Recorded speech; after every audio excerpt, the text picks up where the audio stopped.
Good morning student. आज आप लोग के लिए इंजीनियरिंग मैथमेटिक्स का एक बेहतरीन lesson evaluation of definite and improper integral बताने वाले हैं। और ये लेसन जो है आपके इंजीनियरिंग मैथमेटिक्स के अलावा जो हायर मैथमेटिक्स में हैं उनके भी ये सिलेबस में होंगे। जो विद्यार्थी बीएससी और एमएससी का मैथ में होंगे उनके लिए भी ये काम आ जाएंगे। तो थोड़ा इसको अच्छा समझेंगे। जो भी इंजीनियरिंग मैथमेटिक्स के या जो बीटेक कर रहे हैं विद्यार्थी उनके ये सिलेबस में मैं पूर्ण सिलेबस एक शेड्यूल बना करके पूरी थ्योरी और उस पर क्वेश्चन का एक शेड्यूल बना करके पूरा क्लियर कर रहे हैं। ठीक है, तो जो भी वीडियो बनाए हैं उसको अच्छा से नोट कर लें और एक प्लेलिस्ट में जाकर देखें। उसका पूरा सीरीज बना दे रहे हैं ताकि किसी भी विद्यार्थी को जो बीटेक कर रहे हैं यानी इंजीनियरिंग कर रहे हैं उसके लिए कोई दिक्कत ना हो सके। चलिए तो हम स्टार्ट करते हैं। इस लेसन का पूरा कंडीशन क्या है, इसका थ्योरी और क्या है इसका टर्म और ये डिफिनिट इंटीग्रेशन में क्या क्या आता है उस पर थ्योरी के साथ एग्जाम्पल को देते हुए और कुछ जो थ्योरी देंगे और जो एग्जाम्पल देंगे उस पर बनाने के लिए भी देंगे ताकि वो कमेंट बॉक्स में जरूर उसका आंसर बताएंगे। ठीक है, चलिए तो स्टार्ट करते हैं इसका थ्योरी। चलिए सबसे पहले डिफिनिट इंटीग्रेशन के बारे में बताते हैं कि डिफिनिट इंटीग्रेशन का क्या है टर्म और कंडीशन। क्लियर, तो इसे थोड़ा सा हम एक स्टेटमेंट लिखते हैं तो ज़्यादा बढ़िया होगा और क्लियर भी हो जाएगा। ठीक है, देखिएगा। चलिए तो मैंने ये टर्म दिया है डिफिनिट इंटीग्रल। लिखा है क्या कि the definite integral is denoted by integration a to b fx dx and is read as the integral of function fx with respect to x from x equals to a to x equals to b integration a to b fx dx। देखिए इसमें मैंने इस पूरा condition में मैंने लिखा है क्या कि integration a to b fx into dx और ये सभी विद्यार्थी पहले ही पढ़ चुके हैं बचपन में ही। ठीक है, यानी 12th क्लास में पढ़ चुके हैं कि ये लोअर लिमिट और ये upper limit fx into dx का ये पूरा कंडीशन है और इसका हम किस तरह से इंटीग्रेट करते हैं इसके बारे में। तो सबसे पहले किसी भी फंक्शन का जो इंटीग्रेशन है fx का मैंने इंटीग्रेशन किया कैपिटल fx और जो भी लिमिट है उस ब्रैकेट के ऊपर में अपर लिमिट और लोअर लिमिट और इस अपर लिमिट लोअर लिमिट को हम पुट करते हैं x के जो भी रिस्पेक्ट रहे उस पर। तो मैंने पुट किया है x के स्थान पर मैंने अपर लिमिट b पुट कर दिया माइनस एक बार लोअर लिमिट पुट करेंगे जो आएगा इसका वैल्यू यही कंप्लीट आंसर आ जाएगा। क्लियर है, तो ये डिफिनिट इंटीग्रेशन का इस तरह से टर्म बनेगा। इस पर एक क्वेश्चन हम दिखाते तो ज्यादा बढ़िया होगा। क्लियर, देखिएगा इस पर क्वेश्चन। ठीक है, देखिए एग्जाम्पल इंटीग्रेशन 0 से pi by 2 cos x into dx। देखिएगा थोड़ा बेसिक से हम चल रहे हैं ताकि जिस विद्यार्थी को भूल चुके हैं बेसिक उन्हें भी याद आ जाए और पूरा कहानी क्लियर बन सके। देखिए cos x का इंटीग्रेशन sin x होता है। cos x का integration sin x upper limit pi by 2 और लोअर लिमिट 0। इसमें एक बार हम अपर लिमिट पुट कर देंगे, अपर लिमिट पुट किया गया और माइनस लोअर लिमिट पुट करेंगे, ये आएगा 0। sin 90 मेरा 1 और ये sin 0 0, यानी कंप्लीट आंसर इसका क्या आएगा 1 आ जाएगा जो सभी को दिख रहा है। क्लियर है, तो इस तरह से हम क्वेश्चन को सोल्व कर सकते हैं। क्लियर है, और भी इस पर हम क्वेश्चन दिखाते हैं प्रत्येक टाइप का अलग अलग जो भी अगर पढ़े हैं उसी चीज को हम आज रिवीजन कर दे रहे हैं। ठीक है, फिर उसके बाद नए पैटर्न की ओर चलेंगे। लेकिन ये सभी जो भी बता रहे हैं ये आपके सिलेबस का है और इसका जो भी सिलेबस है आपका एक शेड्यूल बना के प्लेलिस्ट में सभी सिलेबस को हम एक सीरियली वे में इसको हम अपलोड करेंगे। ठीक है, जरा देखते हैं नेक्स्ट क्वेश्चन। नेक्स्ट क्वेश्चन चलिए देखिए इस क्वेश्चन को कैसे बनाते हैं, इस क्वेश्चन को थोड़ा सा रिवाइज करवाते हैं। फर्स्ट ऑफ ऑल ये जो integration 0 to 1 dx upon e के पावर x प्लस e के पावर माइनस x, तो सबसे पहले इसका इंटीग्रेट करते हैं लिमिट को छोड़कर। क्लियर, इंटीग्रेट करते हैं देखिए किस तरह से। एक मिनट पहले मान लेते हैं i equals to integration dx upon e के पावर एक्स प्लस ई के पावर माइनस एक्स। पहले जो पावर में है उस माइनस को हटाते हैं तो डिवाइड भी करेंगे, dx 1 ई के पावर एक्स, इसका एलसीएम कर लेंगे। अगला स्टेप,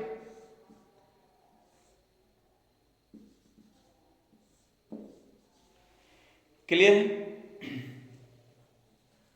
और इसका ऊपर का टर्म में सेट कर देते हैं ताकि एलसीएम जो लें उसको सही सेट में आ जाए, ई के पावर एक्स का स्क्वायर प्लस 1। क्लियर है? और ये ई के पावर एक्स ऊपर चला जाएगा, हम इस टर्म में सेट कर देते हैं। इंटीग्रेशन ई के पावर एक्स अपॉन ई के पावर एक्स का whole square plus 1 into d x. अब इसको इंटीग्रेट करने के लिए कुछ टर्म को अपनाना पड़ेगा। देखिए कैसे, ई के पावर एक्स बराबर जेड मान लेते हैं। ई के पावर एक्स का डेरिवेटिव ई के पावर एक्स होता है dx और ये हो गया dz। क्लियर है? जिसमें से e के पावर x dx को लिख सकते हैं dz फॉर्म में, और इस फॉर्म को मैंने z किया और स्क्वायर है प्लस 1, और इसका फॉर्म का इंटीग्रेशन होता है tan इनवर्स, जो सभी विद्यार्थी 12वीं क्लास में पढ़े होंगे, tan इनवर्स z के रूप में। क्लियर है? अब यहाँ पे z का वैल्यू भी लिख सकते हैं, tan इनवर्स z को लिख सकते हैं e के power x plus c। Clear है?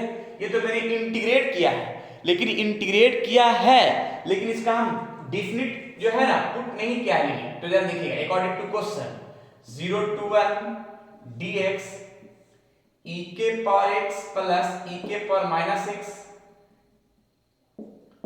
और देखिए इसका पहले हम एक काम क्या करेंगे, tan इनवर्स e के पावर x अपर लिमिट और लोअर लिमिट।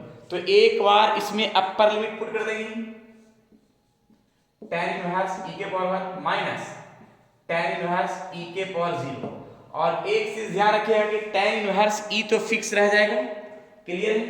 और यहाँ पे tan इनवर्स जब e फिक्स है और tan इनवर्स e के पावर 0 लिखा हुआ है, तो एक चीज ध्यान रखिएगा, e के पावर 0 का वैल्यू 1 होता है, यानी tan इनवर्स 1, और tan इनवर्स 1 का मतलब है कि यहाँ पे π/4 वैल्यू आ जाएगा, यानी लिख सकते हैं यहाँ पे tan inverse e minus tan inverse 1 का वैल्यू लिख सकते हैं π/4।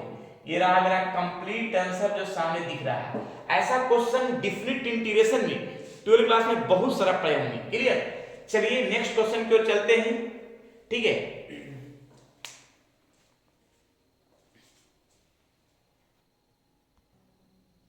चलिए इस टाइप का जो क्वेश्चन है बनाना है बहुत तरह से। ठीक है, अब थोड़ा सा इसका हम कुछ प्रॉपर्टी बताते हैं कि क्या होता है इसका प्रॉपर्टी। क्लियर? जरा देखिएगा, लेकिन प्रॉपर्टी बताने से पहले थोड़ा एक क्वेश्चन देते हैं जो इसका ऑप्शन कमेंट बॉक्स में जरूर बताना है। क्लियर? चलिए एक क्वेश्चन है आप लोग के लिए, जरूर इस क्वेश्चन का कमेंट बॉक्स में बताना है। इवेल्युएट इंटीग्रेशन 1 से लेकर के √e into x log x dx। अब इसका 4 को मैंने ऑप्शन दिया, 1/4 -1/4 e और ऑफ दिस। क्लियर? जरूर से जरूर इसका कमेंट बॉक्स में जरूर आंसर इसका बताना है कि कौन सा ऑप्शन होगा। क्लियर? इससे थोड़ा एनर्जी मिलेगा विद्यार्थी, ठीक है, ताकि हमें लगेगा कि हाँ विद्यार्थी सीख रहे हैं सारे चीज को। ठीक है, चलिए नेक्स्ट प्रॉपर्टी की ओर चलते हैं। चलिए प्रॉपर्टी का हेडलाइन मैंने लिया है fundamental properties of definite integral. इसमें क्या है प्रॉपर्टी, इसके बारे में स्टेप बाय स्टेप समझाते हैं। Clear? First property number first,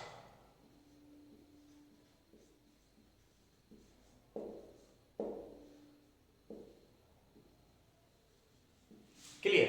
देखिएगा प्रॉपर्टी फर्स्ट का क्या स्टेटमेंट देखिए, ये प्रॉपर्टी फर्स्ट का स्टेटमेंट है, integration a to b fx dx equals to integration a to b ft dt। यानी ये स्टेटमेंट ये बताता है कि अगर लिमिट सेम है प्रॉपर्टी का, अगर प्रॉपर्टी का लिमिट सेम है और फंक्शन का टर्म एक जैसा ही है, रिस्पेक्ट चेंज है, तो दोनों का वैल्यू क्या होता है, सेम होता है। क्लियर, ये प्रॉपर्टी फर्स्ट स्टेटमेंट बता रहा है।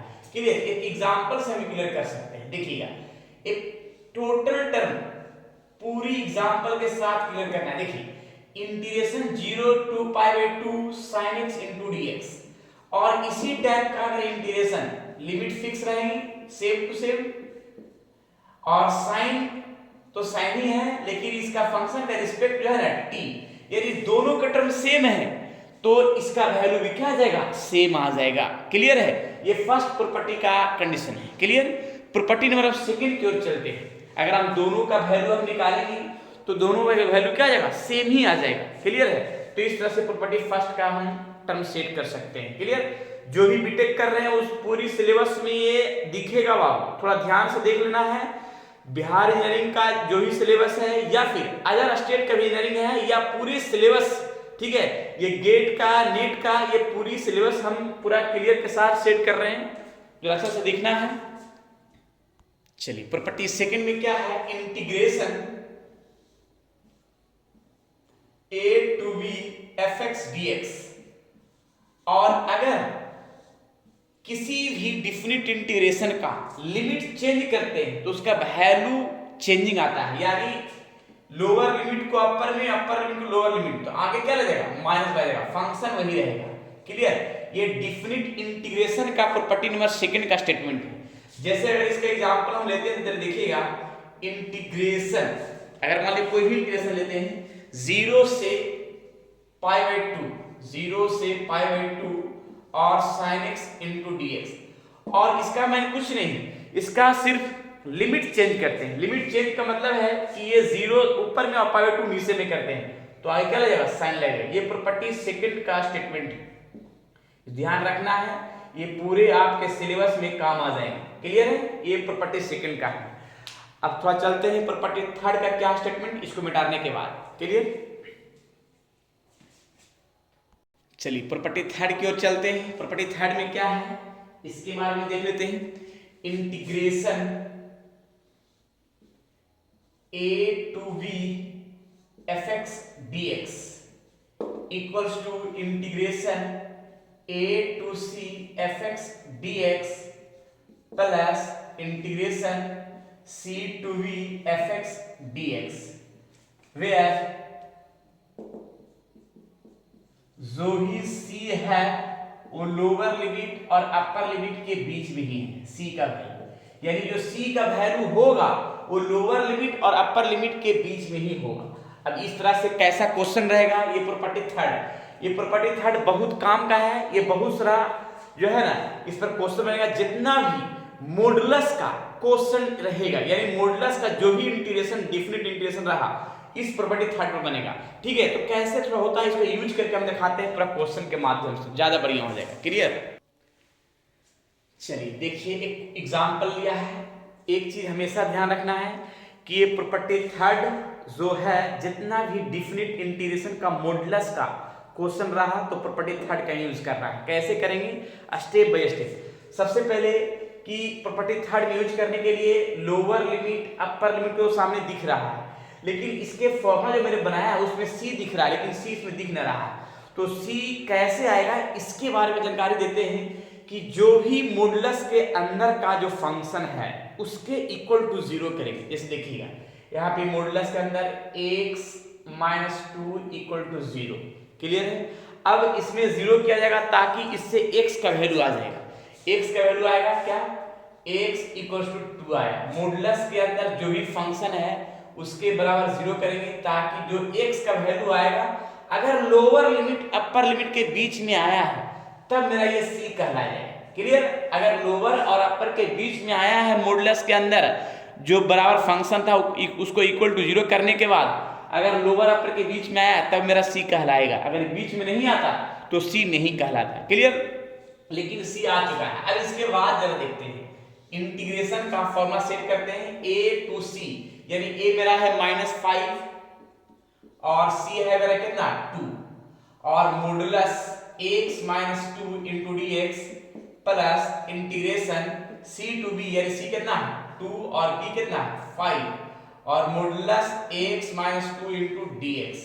अब इसके बाद एक काम और क्या करते हैं कि सभी साइन स्कीम पढ़े होंगे। साइन स्कीम का टर्म देखिए बना के दिखाते हैं, यानी लोअर लिमिट -5 है और अपर लिमिट क्या है 5 है और इसके बीच का क्या है 2 है। तो इसमें सबसे पहले इसमें हम एक काम क्या करना चाह रहे हैं कि -5 और 2 के बीच का कोई वैल्यू हम लिखेंगे, यानी 0 है -5, यानी फर्स्ट इंटरवल है -5 से 2 के बीच का कोई वैल्यू लिया जाएगा और इसमें हम पुट करेंगे, यानी इसके और इसके बीच में 0 है तो 0 मैंने पुट कर दिया और जैसे ही x के स्थान पर 0 पुट करेंगे तो इसका सॉल्यूशन मेरा माइनस में आ जाएगा। और अगर माइनस में आया तो जाहिर सी बात है कि -5 और 2 का इंटरवल नेगेटिव कहलाएगा। क्लियर है? और इसके बाद का अपोजिट हो जाएगा, यानी माइनस तो क्या आ जाएगा प्लस में आ जाएगा। क्लियर है? अब इसका कैसे इंटीग्रेट करते जरा देखिएगा। अब ये टर्म को हम सेट करते हैं, इंटीग्रेशन -5 से 2 और इसके आगे जो है -5 से 2 आगे क्या होगा माइनस साइन, मॉडुलस हट जाएगा यानी x minus 2 into d x. फिर देखिए 2 से 5 क्या है प्लस होना चाहिए, प्लस लिख दिया मैंने। 2 से 5 लिमिट है, 2 से 5 लिख दिया गया और मॉडुलस है तो मॉडुलस हट जाएगा x माइनस 2। क्लियर है? साइन स्क्वायर के बाद मॉडुलस हट जाएगा। अब इसका हम इंटीग्रेट करते हैं। देखिए इंटीग्रेट कैसे करेंगे। इंटीग्रेट करने का बेहतरीन तरीका क्या है कि x का इंटीग्रेशन x स्क्वायर बाई 2 और 2 है यहाँ पे लिख सकते हैं 2x। अपर लिमिट मेरा 2 है और लोअर लिमिट -5। क्लियर है?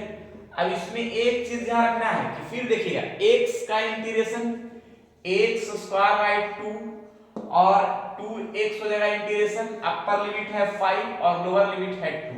इसमें upper limit lower limit put करते हैं तो x के स्थान पर मैंने 2 पुट कर दिया, जहां जहां x है उसके स्थान पर 2 पुट किया, माइनस लोअर लिमिट पुट कर देंगे -5 पुट करेंगे, -5 का स्क्वायर और -5।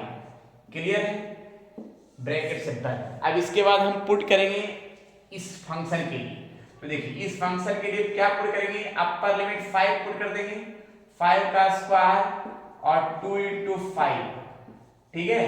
और माइनस क्या आ जाएगा, माइनस यहीं पे पुट कर सकते हैं, यहीं पे पुट करके एक लाइन हो ही जाएगा। तो अपर लिमिट 2 पुट कर दिया गया, 2 का स्क्वायर बाई 2 और -2 इंटू 2। क्लियर? ये हो गया मेरा इंटीग्रेशन का टर्म जो सामने दिख रहा है लिमिट पुट करने वाला। अब इसके बाद देखिए यहाँ पे 2 से 2 कैंसिल हो गया, यहाँ पे 2 बचेगा और -2 यानी 2 - 4 यानी आ जाएगा -2 आ जाएगा। क्लियर है? इसका फिर इसका देखते हैं, यहाँ पे आएगा 25/2 और माइनस प्लस 10। क्लियर?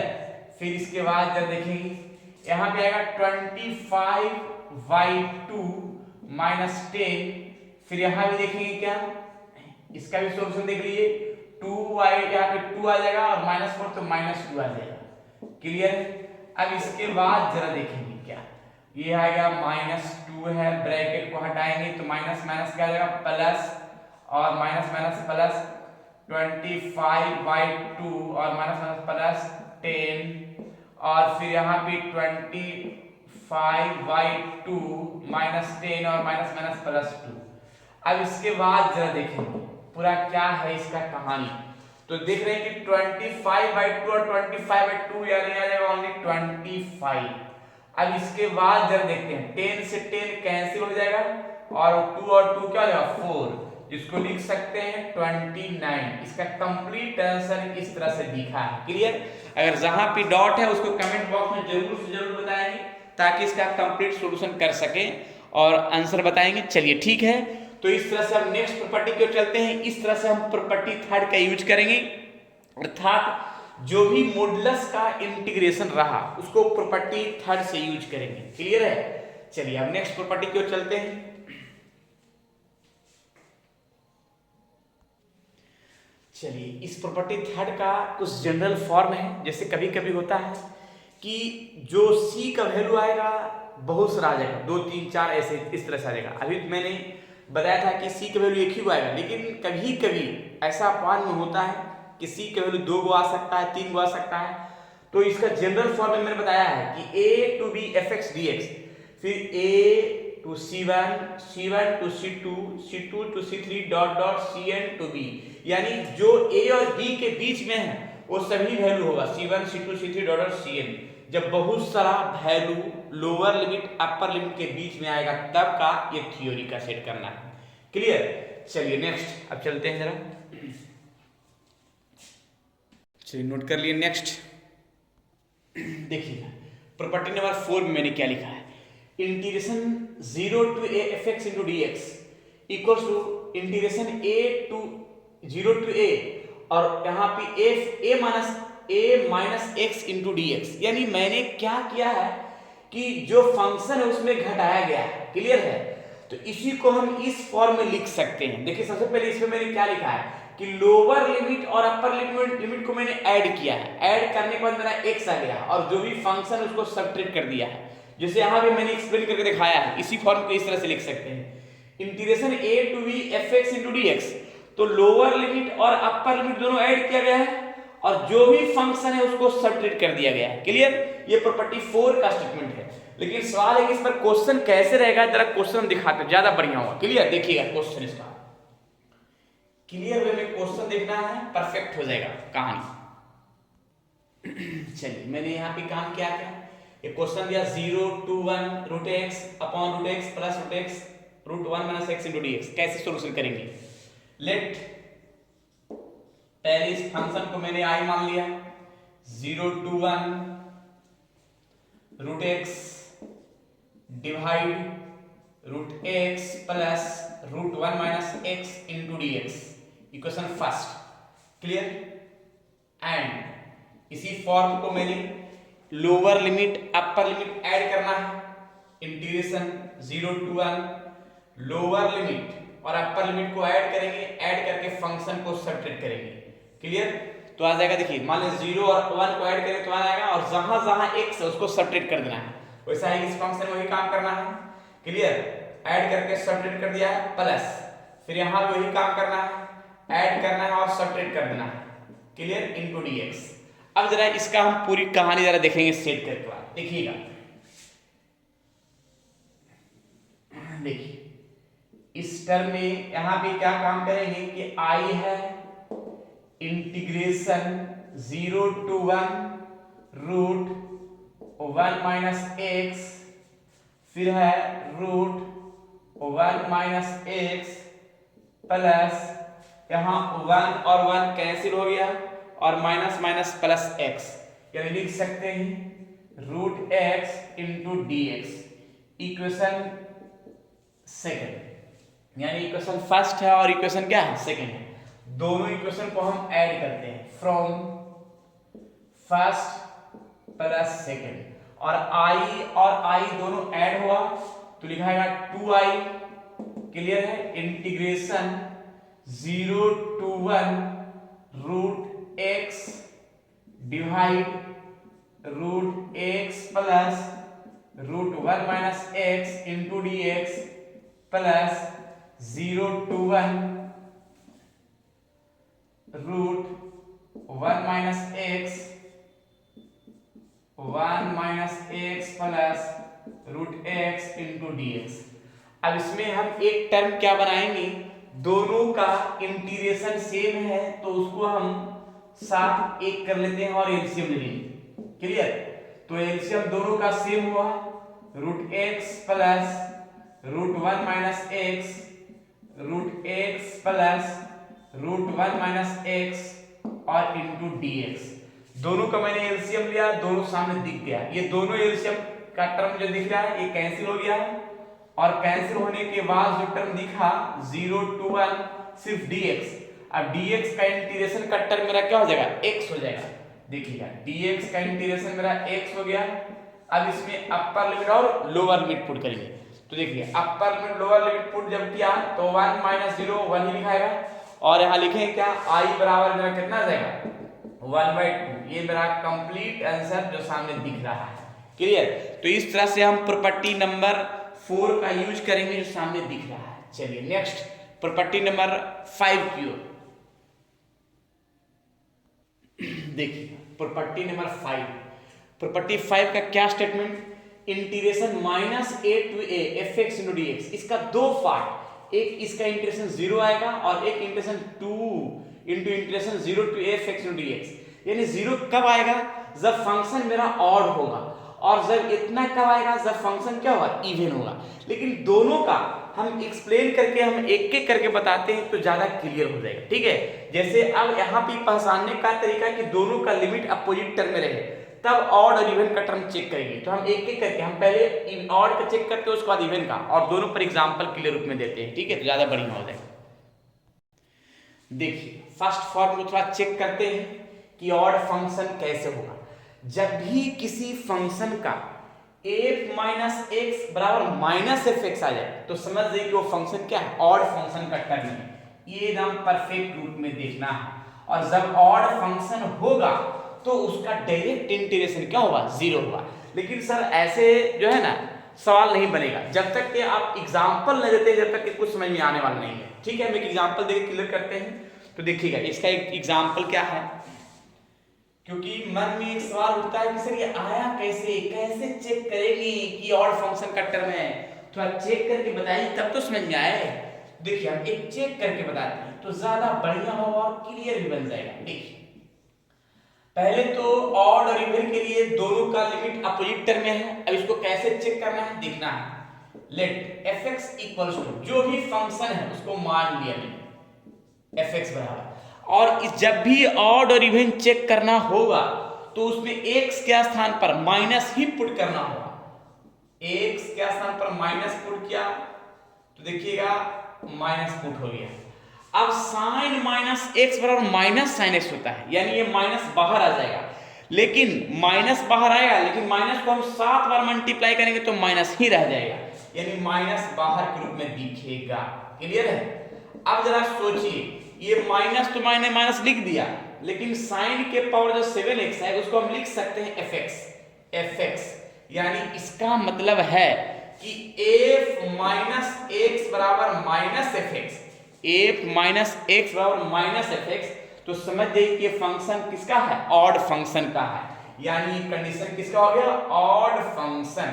अब ऑड फंक्शन है तो ऑड फंक्शन के लिए रूल मैंने बनाया क्या कि -π/2 से +π/2 और sin के पावर 7x into dx का डायरेक्ट इंटीग्रेशन क्या होता है, 0 होता है, जो सामने दिख रहा है, यानी कंप्लीट आंसर। क्लियर है। जब भी ऑड फंक्शन दिखेगा तो ऑड फंक्शन को हम डायरेक्ट चेक कर सकते हैं जो सामने दिख रहा है। क्लियर। एक क्वेश्चन देंगे जो आप लोग भी बनाना है, ठीक है। इस क्वेश्चन को बनाएगा इंटीग्रेशन -π/2 से +π/2 और sin के पावर 11x into dx, और इसको चेक कीजिएगा कि ऑड फंक्शन है या नहीं, वो देखिएगा। चलिए तो हम इवन फंक्शन का भी एग्जांपल देते हैं और पूरा थ्योरी क्लियर करते हैं, ज्यादा बढ़िया होगा। चलिए नेक्स्ट।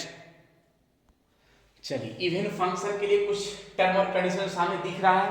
तो इवन फंक्शन का ये है, जब भी second part -a to a fx dx, और इवन टर्म जब भी फंक्शन रहेगा तो इवन फंक्शन का टर्म क्या है कि f माइनस एक्स बराबर fx।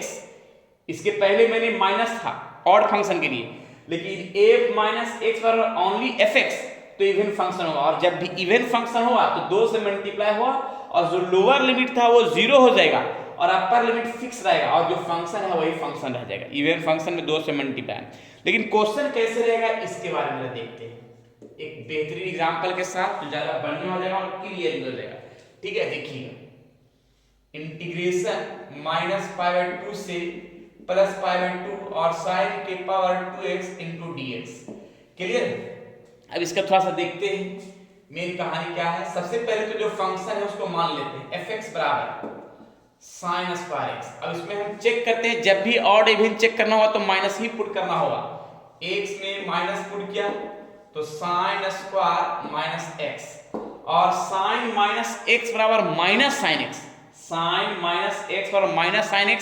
लेकिन माइनस को 2 बार मल्टीप्लाई करेंगे तो प्लस आ जाएगा, यानी sin स्क्वायर x, और sin स्क्वायर x का मतलब है fx के बराबर है, यानी f माइनस x बराबर only fx। f minus x बराबर ओनली क्या है, fx। तो ये कहलाएगा क्या, इवन फंक्शन। देखेंगे इवन फंक्शन, और इवन फंक्शन जब भी देखेंगे तो इंटीग्रेशन -π/2 से +π/2 और sin square x into dx 2 से मल्टीप्लाई करना है। लोअर लिमिट 0 हो जाएगा, upper limit π/2 sine square x into d x. Clear है। अब टू इंटीग्रेशन 0 से पाई बाई 2। अब देखिएगा मैंने थ्योरी में दिया कि 2 से मल्टीप्लाई करना है, फंक्शन फिक्स रहेगा, लोअर 0 हो जाएगा, अपर पाई बाई 2 हो जाएगा। साइन स्क्वायर का जो इंटीग्रेशन है इसको हम लिख सकते हैं 1 minus cos 2x by 2 into d x. देखिए साइन स्क्वायर का डायरेक्ट इंटीग्रेशन नहीं होता है, उसके लिए इंटीग्रेट करने के लिए मैंने एक ट्रिमेट्रिकल फॉर्मूला सेट करना होगा। ठीक है, जो सामने दिख रहा है, जो सब सही पढ़े होंगे। अब ये 2 बाहर करने कांस्टेंट टर्म इससे कट जाएगा, जो बचा हुआ टर्म उसको लिख दे रहे डायरेक्ट। इंटीग्रेशन 0 से पाई बाई 2 और 1 माइनस cos 2x dx। अब इसका इंटीग्रेट करते हैं। इंटीग्रेट के लिए देखिए रूल क्या है, दो तो कैंसिल हो गया। अब इसके बाद देखिएगा dx का इंटीग्रेशन x हो जाएगा और cos का इंटीग्रेशन sin, अपर लिमिट यहाँ पे कोफिशिएंट 2 हो जाएगा, अपर लिमिट पाई बाई 2 और लोअर लिमिट 0। क्लियर, जो सामने दिख रहा है। अब इसमें एक बार अपर लिमिट पुट कर देंगे, एक बार अपर लिमिट पुट करेंगे, जहां मेरा x है वहां अपर लिमिट माइनस, और एक बार लोअर लिमिट पुट करेंगे 0। तो 0 पुट करेंगे तो पूरा टर्म ही 0 आ जाएगा। क्लियर, चलिए तो यहाँ पे ये पाई बाई 2 आ जाएगा और ये कटेगा तो sin 180 का वैल्यू क्या होता है 0, इधर भी 0 ही है। तो कंप्लीट इसका आंसर आएगा पाई बाई 2 जो सामने दिख रहा है। क्लियर, यानी इवन फंक्शन में थोड़ा सा बड़ा सॉल्यूशन होगा जो सामने दिख गया। क्लियर, इस पर एक क्वेश्चन देंगे, वो क्वेश्चन भी बनाइएगा, ज्यादा बढ़िया हो जाएगा। क्लियर, चलिए क्वेश्चन देते हैं। चलिए एक क्वेश्चन मैंने दिया minus pi by 2 integration minus pi by 2 से pi by 2 cos square x into dx। Clear, चलिए इसको नोट कर लीजिए। अब आगे चलते हैं।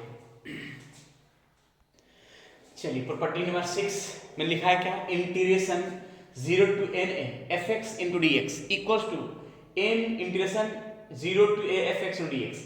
यानी ये इंटीग्रेशन का प्रॉपर्टी ये बताता है कि जो भी फंक्शन है अपर लिमिट में, अगर मेरा na है और यहाँ पे टर्म मैंने बनाया है, तो जितना अपर लिमिट का फॉर्म है, अगर हम n से डिवाइड करते हैं अपर में, तो लोअर में अपर में तो मेरा क्या है डिवाइड करना होगा, लेकिन जो फंक्शन उसमें हम मल्टीप्लाई करेंगे और लोअर फिक्स रहेगा। कैसे जरा देखिएगा, अगर हम इस पर एग्जांपल देते हैं तो अगर 0 से यहाँ पे अगर फंक्शन है मेरा क्या 10 और यहाँ पे x dx, यह फंक्शन जो भी है, यानी फंक्शन हम मान लेते हैं fx ही। तो अगर हम अपर लिमिट को हम इस प्रॉपर्टी को यूज करना चाहते हैं, तो अगर हम यहाँ पे 2 से अगर हम मल्टीप्लाई करेंगे तो अपर टर्म में 2 से डिवाइड ही करना होगा। क्लियर, ताकि मेरा ये प्रॉपर्टी का स्टेटमेंट सही हो जाए। यानी लिख सकते हैं 2 into 0 to 5 fx into dx। ये मेरा यूज किया हुआ प्रॉपर्टी है, सामने दिख रहा है। यानी ये कहना चाहते हैं कि अगर जो भी इंटीग्रेशन है उस इंटीग्रेशन में किसी नंबर से अगर मल्टीप्लाई करते हैं तो अपर में उतना ही से डिवाइड करना होगा, तब ये मेरा प्रॉपर्टी का यूज होगा। क्लियर है, ये प्रॉपर्टी बीच बीच में कहीं भी क्वेश्चन बनाने में यूज होता है, उस समय हम बताएंगे। क्लियर, तो ये प्रॉपर्टी है 6। ऐसा ही प्रॉपर्टी जो है ना, इतना ही पूरों का यूज है जो भी एग्जाम है उस एग्जाम के लिए। ऐसे बहुत सारी प्रॉपर्टी है लेकिन ज्यादा नहीं, जो यूजफुल प्रॉपर्टी है उसके लिए आप लोग सामने दिख रहा है। क्लियर है, चलिए अब थोड़ा कुछ क्वेश्चन देते हैं जो आप लोग बनाइएगा। एचडब्ल्यू ग्रुप में मैंने प्रैक्टिस करवा दिया है पूरी क्वेश्चन के साथ। चलिए ठीक है, तो एक क्वेश्चन देते हैं, वो क्वेश्चन जो है बनाना है आप लोग एचडब्ल्यू में। चलिए मैंने आज जितना भी मैंने थ्योरी दिया है, इस थ्योरी पर कुछ क्वेश्चन भी प्रूफ करने के लिए दिया है। First question, second question, third question, 4, 5, 6 ये प्रूफ करने के लिए है। और एक मैंने जो ऑब्जेक्टिव क्वेश्चन दिया सामने दिख रहा है, इसका कौन सा ऑप्शन होगा इसको जरूर से जरूर कमेंट बॉक्स में बताना है, ताकि इससे पता चले कि विद्यार्थी को मैंने जितना भी इस लेसन का टॉपिक का मैंने वीडियो में क्वेश्चन दिया और थ्योरी बताया एकदम बेहतरीन तरीका से सीखे। क्लियर, और मुझे इंतजार रहेगा आपका ये क्वेश्चन का सॉल्यूशन का आंसर का, जो कमेंट बॉक्स में दीजिएगा।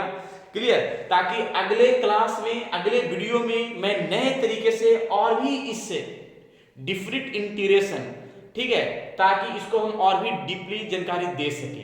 चलिए ठीक है, आज इतने ही, फिर नए थ्योरी के साथ अगले क्लास में definite integration and improper integral का थ्योरी अगले क्लास में नेक्स्ट वीडियो में देंगी।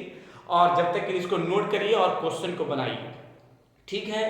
चलिए ठीक है, फिर नेक्स्ट क्लास में मिलते हैं। जब तक के लिए आप लोग स्वस्थ रहिए, मस्त रहिए और पढ़ते रहिए इंजीनियरिंग मैथमेटिक्स का और हायर मैथमेटिक्स का जो भी मैंने लेसन पढ़ाया है, ये आपके यूनिवर्सिटी में पूछे हुए क्वेश्चन भी रहते हैं और जो भी है आपके सामने दिख रहा है वो बेस्ट कॉन्सेप्ट है। क्लियर?